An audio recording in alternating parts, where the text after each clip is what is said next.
पिथौरागढ़ में नए शोरूम के लिए आवश्यकता है एक सेल्स पर्सन की एवं कंप्यूटर ऑपरेटर की। अधिक जानकारी के लिए संपर्क करें। पिथौरागढ़ से बरेली जा रही रोडवेज की बस चंपावत जिले में सूखी ढांग के पास दुर्घटनाग्रस्त हो गई। चालक ने बताया कि बस का स्टीयरिंग फेल हो गया था।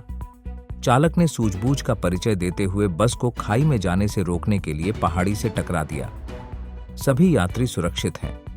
बस के पहाड़ी से टकराने से कुछ देर यातायात बाधित रहा। बाद में यात्रियों को दूसरे वाहन से बरेली भेज दिया गया। रोडवेज की बसों में आए दिन खराबी आने से यात्रियों को तो दिक्कत हो ही रही है, साथ ही यात्रियों का रोडवेज से मोह भंग भी हो रहा है।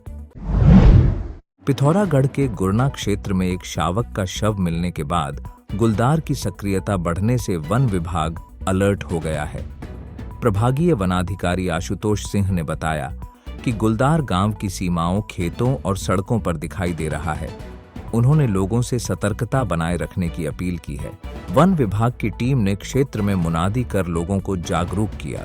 आप लोगों से अनुरोध करता है कि अपने बच्चों बुजुर्गों का विशेष तौर पर ध्यान रखें। किसी भी स्थिति में अकेले आवाजाही न करें। जब भी आवाजाही करें याद रखें, जब भी आवाजाही करें लाठी डंडे लाइट की ऊंची व्यवस्था रखें। नगर पालिका का विस्तार कर महापालिका बनाए जाने के फैसले से शहर के आसपास के ग्रामीण भड़क गए हैं। ग्रामीणों ने कहा है कि वे किसी भी सूरत में महापालिका में शामिल नहीं होंगे। शनिवार को विधायक मयूक महर की अगुवाई में आसपास के ग्राम प्रधान कलेक्ट्रेट पहुंचे। विधायक महर ने कहा कि नगर के आसपास के गांव के लोगों ने पूर्व में सेना के लिए अपनी भूमि दी थी। आज सेना द्वारा ग्रामीणों के जंगल मंदिर जाने वाले मार्ग बंद कर दिए हैं, जिससे ग्रामीण खासे परेशान हैं। हमारे संज्ञान में आया था कि जो पिथौरागढ़ नगर पालिका है उसका विस्तारीकरण किया जा रहा है, उसे महापालिका में परिवर्तित किया जा रहा है, जिसमें जो उसके संलग्न समीपवर्ती गांव हैं उनको उसमें नगर पालिका में समायोजित करके उसे महापालिका का रूप दिया जा रहा है। और इसके विरोध स्वरूप सारे ग्रामवासी जो संलग्न गांव के यहाँ पर आए हैं, उन्होंने माननीय मुख्यमंत्री को जिलाधिकारी के माध्यम से ज्ञापन दिया है कि हम इस प्रक्रिया में शामिल नहीं होना चाहते हैं, क्योंकि इससे हमारे हक हकूक़ों पर बहुत प्रतिकूल प्रभाव पड़ रहा है। हमारे गोचर पनघट और हमारे जंगल नौले धारे सारे के सारे इस प्रक्रिया में सम्मिलित हो जाएंगे तो हमें बहुत ज़्यादा नुकसान उठाना पड़ेगा, क्योंकि इससे पूर्व भी सैन्य क्षेत्र में हमारी भूमि गई थी तो आज हमें वहाँ जाने से भी रोका जाता है, हमारे मंदिरों से जाने से रोका जाता है, हमारे जंगलों में जाने से रोका जाता है।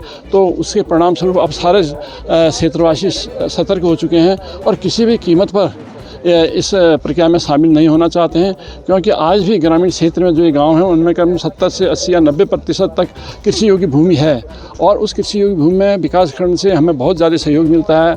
फलदार पौधे मिलते हैं, जंगली वृक्ष मिलते हैं, हमारे को बीज मिलते हैं, खाद मिलती है, दवाइयाँ मिलती हैं और एक ऐसी सुविधाएँ हैं जो ग्रामीण क्षेत्र के लोगों को वहाँ से मिलती हैं।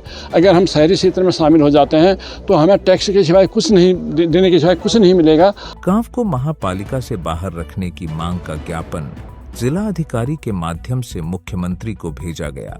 वहां मौजूद लोगों ने कहा है कि वह इस प्रस्ताव के विरोध में बुधवार को रामलीला मैदान में धरना देंगे। ज्ञापन भेजने वालों में पूर्व पालिका अध्यक्ष जगत सिंह खाती, दीपक लुंठी, संतोष गोस्वामी, पूर्व जिला अध्यक्ष मुकेश पंत, पूर्व दर्जा मंत्री महेंद्र लुंठी, मनोज खत्री, विक्रम बिष्ट, बंटी महर, शंकर महर, मोहित जोशी, त्रिलोक महर, कुंडल महर और राकेश सोन आदि शामिल रहे।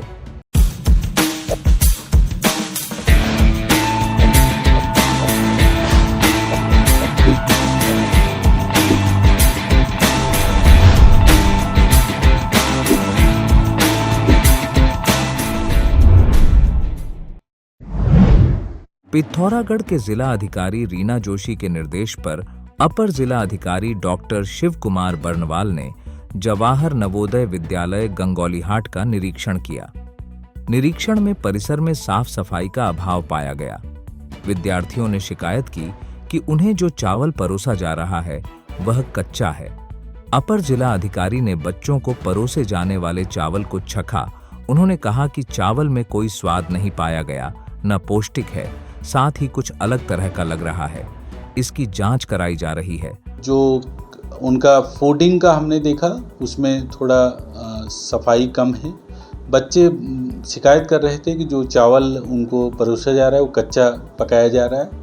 परंतु कल हमने भी सबके साथ, प्रिंसिपल साहब के साथ भी उसको टेस्ट किया तो पता लगा कि उस चावल में कोई स्वाद नहीं है और जो उस चावल की हम और जांच जो है उसकी करवा रहे हैं।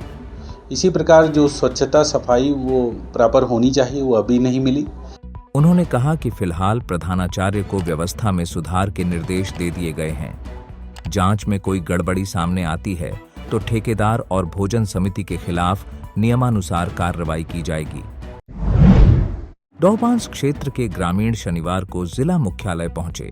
ग्रामीणों ने क्षेत्र पंचायत सदस्य खीमराज जोशी की अगुवाई में ऊर्जा निगम के अधिशासी अभियंता नितिन गरखाल से मुलाकात की और उन्हें बताया कि क्षेत्र के दर्जनों गांव में पिछले कई दिनों से लो वोल्टेज की समस्या बनी हुई है। आए दिन बिजली गुल हो रही है। अवर अभियंता को बताने के बाद भी समस्या का समाधान नहीं हो रहा है।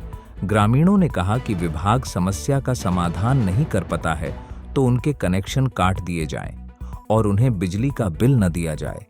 अधिशासी अभियंता से मिलने वालों में दया किशन जोशी, जगदीश जोशी, खिमानंद जोशी, त्रिलोक चंद, दीपा जोशी आदि शामिल थे। अब आपके शहर पिथौरागढ़ में पहला आयुर्वेदिक चिकित्सा उपचार एवं पंचकर्म केंद्र। यहाँ पर सभी जोड़ों के दर्द, गठियावात, घुटना दर्द, स्लिप डिस्क, सायाटिका, दबी नस, सर्वाइकल, पीठ दर्द, गैस, अनिद्रा, मोटापा आदि हेतु थेरेपी दी जाती है। साथ ही निशुल्क योग, नाड़ी परीक्षण, परामर्श व औषधि वितरण भी किया जाता है। आज ही सेवा का अवसर दें। श्री शिवाश्रम, नियर विशाल मेगा मार्ट, पिथौरागढ़। अब आप पिथौरागढ़ व उत्तराखंड की सभी खबरों को हिंदी, अंग्रेजी और नेपाली भाषा में भी पढ़ सकते हैं। अभी डाउनलोड करें न्यूज़ इंडो नेपाल ऐप।